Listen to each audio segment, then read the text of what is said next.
Setting up to epoxy the bottom ski together.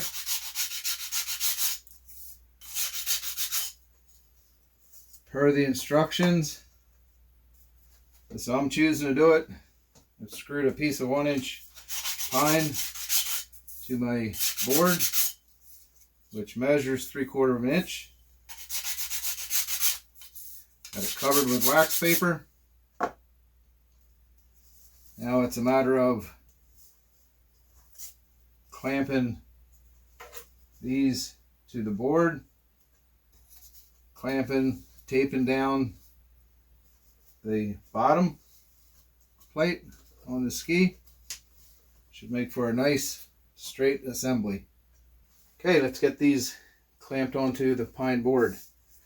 You want the bottom facing up. There's the back angle. There's the lead angle. So you want the bottom facing up.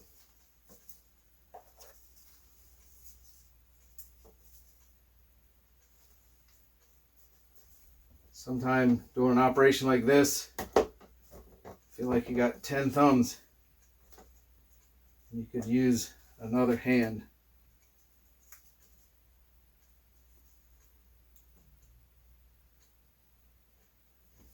I like these clamps I made from RSX 380 build. Sections of PVC pipe, slit them, wrap a piece of rubber over the ends, hold them on with zip ties so don't mark the wood.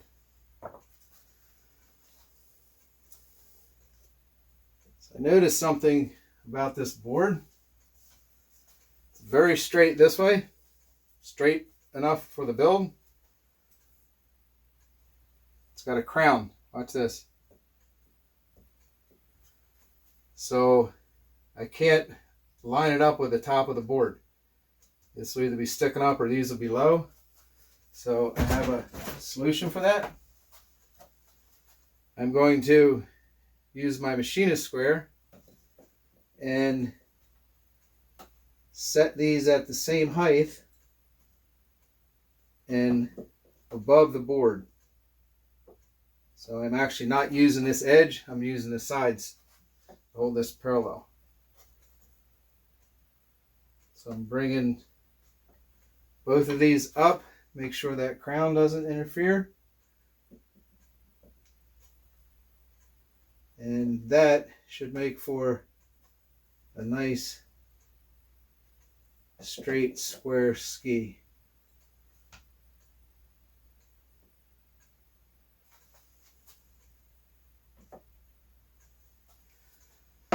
Okay, start adding some clamps here.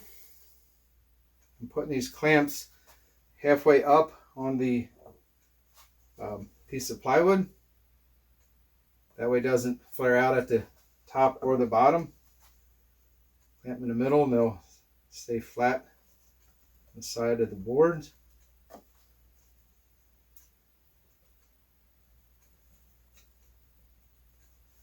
So that should hold it more than accurate enough.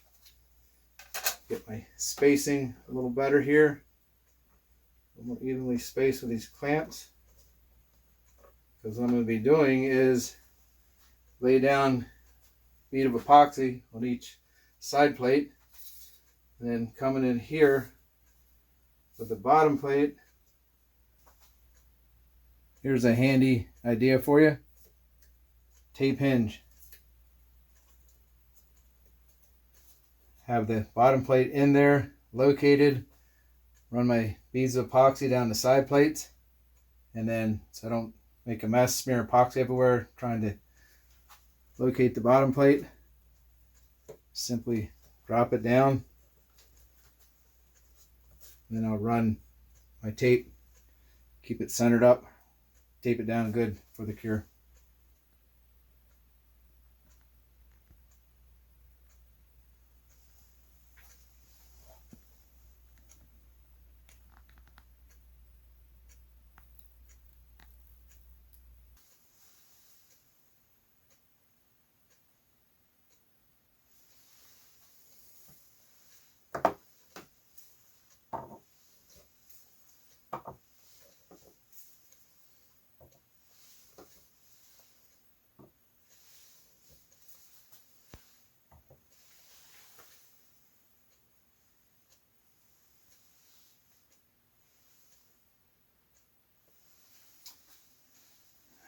Let's see how this comes off. Got wax paper between the bottom ski and the fixture board. Oh yeah, nice. Came right off.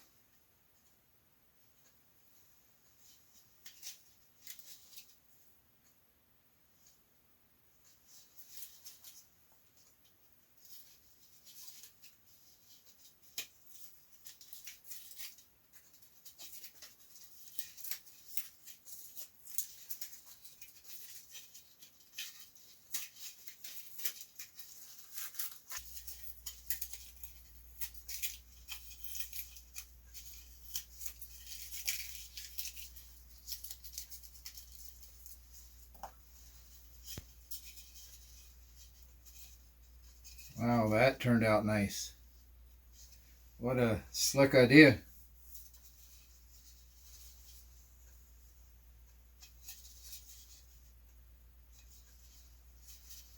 So file this angle on the bottom plate and put the leading plate on.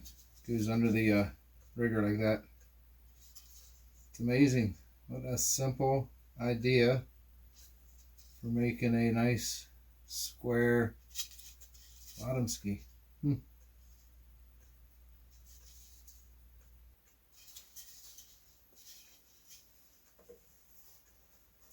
notice this is a surprisingly tight fit on this pine board. And I have it screwed to my building board. I want to try something. Use this as a support fixture, if you will, to follow this front angle on the bottom plate. That's next. Double check on that. Yes. Angle goes on the bottom plate, and then the front piece goes over top of that.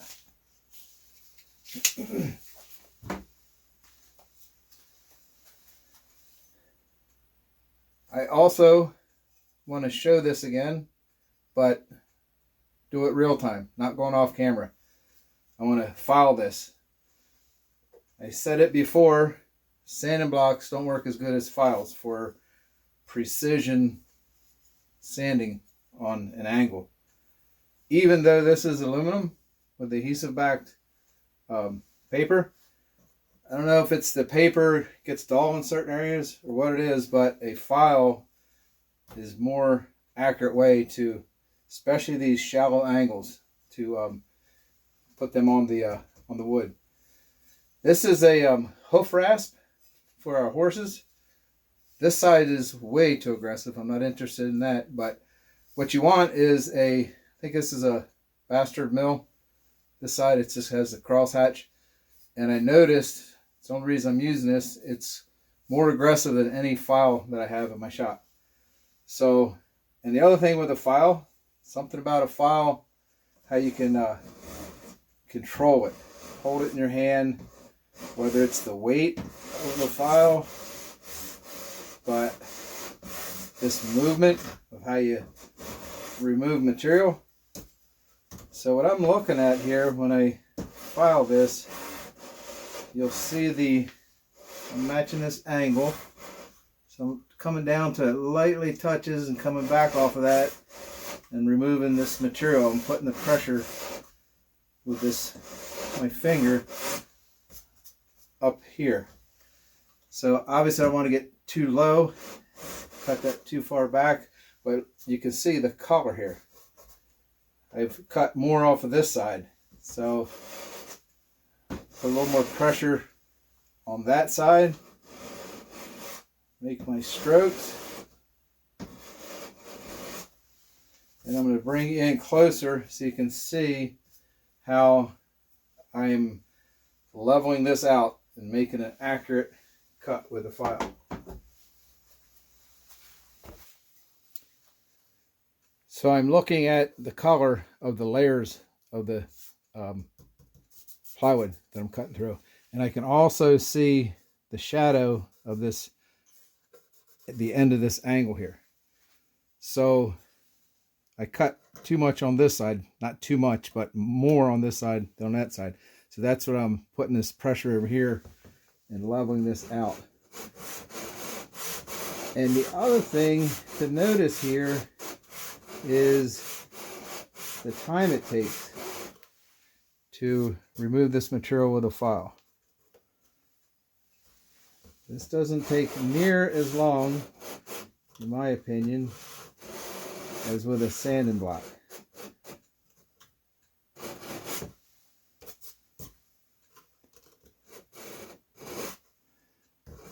Again, I am looking at the color of those lines, and they're getting pretty straight, and I can see my shadow across there. And I'm looking at how low I am getting, how close to my finished surface. I'm still high. I can see light between the file, right between here and the file. I can still see some light. I'm not all the way down yet. Getting real close. Going to be wanting to make some final adjustments now. See how those lines are getting uniform across there? So this wave in here is where the wood is actually flexing away in the middle. But where it's thicker, the plywood has maintained its thickness here. This is getting to be really straight across here. This line here is fairly straight. So I've brought you in really close now. Here's the piece that goes on the front. It's getting close. Still got a bit of a gap right here. So I'm going to go for the final cut, and as I said, take notice overall the amount of time it took to get a cut like this. Nice precise cut, not long at all.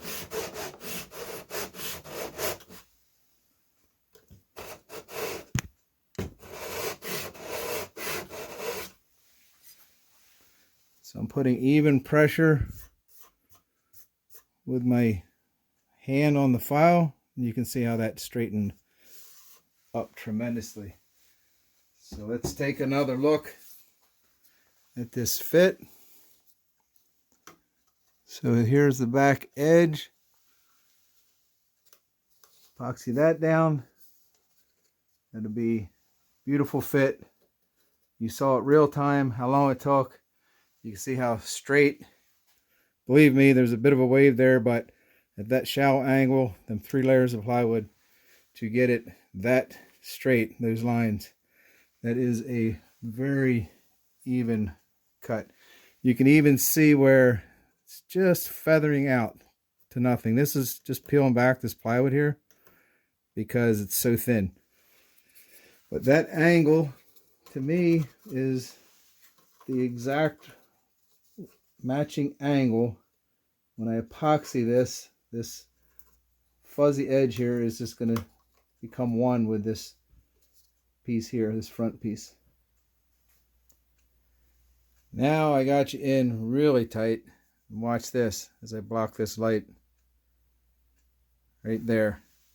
I'm looking at this line, the straight edge that the file generated at the thickest part of the plywood.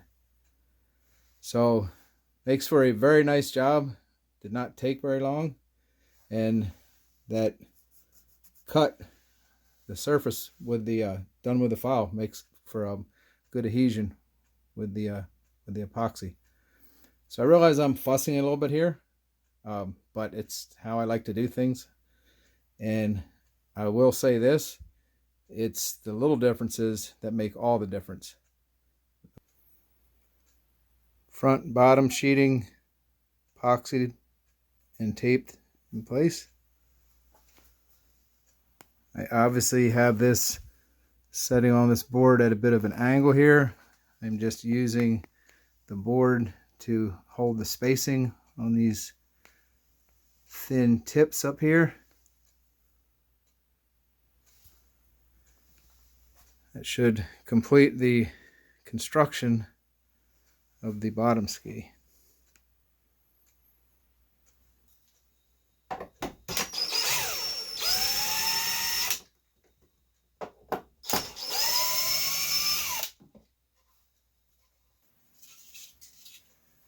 And the final operation for the bottom ski, cut this front plate flush in this angle.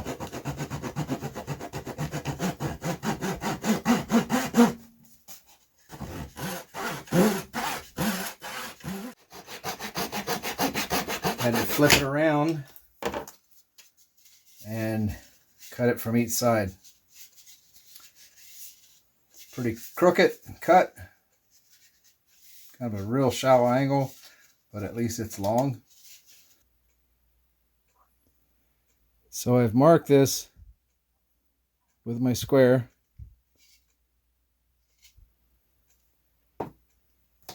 And then taken my sanding block and sanded this square. I have the line back a little ways from the edge, so I'm using it as a reference. And that leaves me with just a thin flat edge there, just so it's not fuzzy, razor sharp. And off camera, I have been filing on this a little bit already. But so this is a very thin edge at a very shallow angle. And something to take note here, where there's no teeth on the file, I can press that surface against this bottom ski to keep it flat, and then push down here. So I'm almost there where I want to be. A few more strokes, putting a little more pressure on the side closest to the camera. And I am looking at how square these lines are to the ski. So that is a beautiful razor thin square leading edge on my bottom ski. Let's take a look at how this fits on there.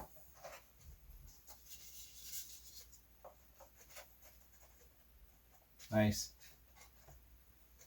That's a beautiful fit. I like it. I like it a lot.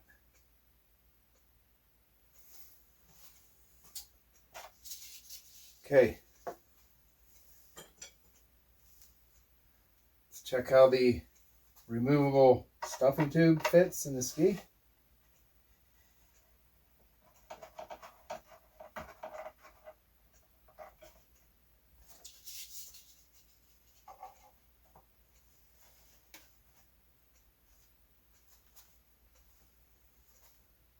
Oh yeah. That's nice.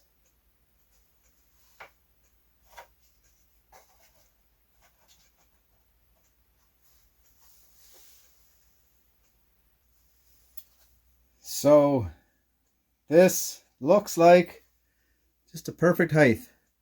This will actually be a touch up off of the inside bottom plate of the bottom ski when the strut is on there. With this lower angle, I got nice clearance with a shallow bend in here. But has it occurred to you yet? Think about it. This is removable, right? Plenty of clearance in there. This will get epoxied on. You could grab this and twist and pull. What happens when we go to remove this tube? It's not coming out any farther than that. Here's the issue. This has to come out, because to make this removable, this whole section of stuffing tube has to be straight. So this has to come out on that straight line the length of that tube, that it's straight. Which means with this epoxied in place, it's not removable. What to do? Coming up, the answer for this situation to keep this set up as a removable setup, removable stuffing tube. I have a hard time living with the idea of epoxying the tube in place, sealing this, epoxying it on. Next video, I'll show you my answer.